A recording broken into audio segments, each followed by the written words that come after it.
They say the old Harrow Hill Cemetery has a keeper, one who never rests. Not truly. It was past midnight when Thomas first saw him. The fog had rolled in thick and low, swallowing the iron gates whole, curling around the crumbling headstones like pale, grasping fingers. Thomas had taken a shortcut, a foolish decision, as all the best horror stories begin.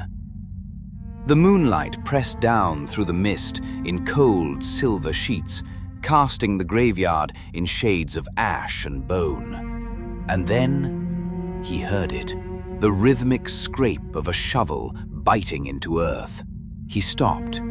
He told himself it was nothing, a groundskeeper working late, perfectly ordinary.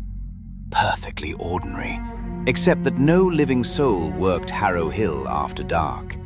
Everyone in the village knew that. Thomas peered through the fog, and that is when he saw the figure. Tall, impossibly tall, hunched at the shoulders like a question mark carved from shadow. The gravedigger wore no lantern, needed no light, as though the darkness itself obeyed him, parting just enough to let him work. His coat hung in ragged strips, black as a funeral shroud soaked in rain.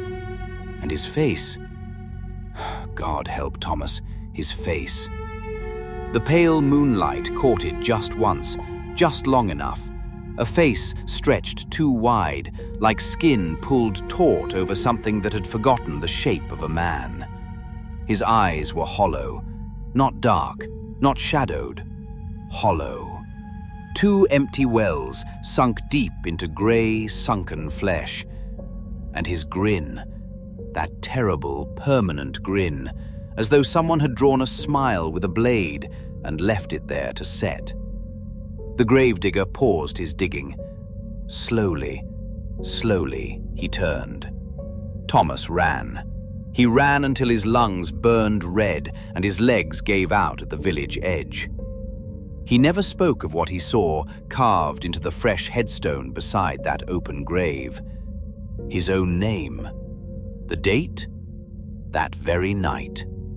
They found the grave filled come morning. Neat, tidy, professional. Some say on moonless nights you can still hear the scraping, still see that hollow grin floating in the green-tinged mist between the stones. Waiting. Digging. Always digging.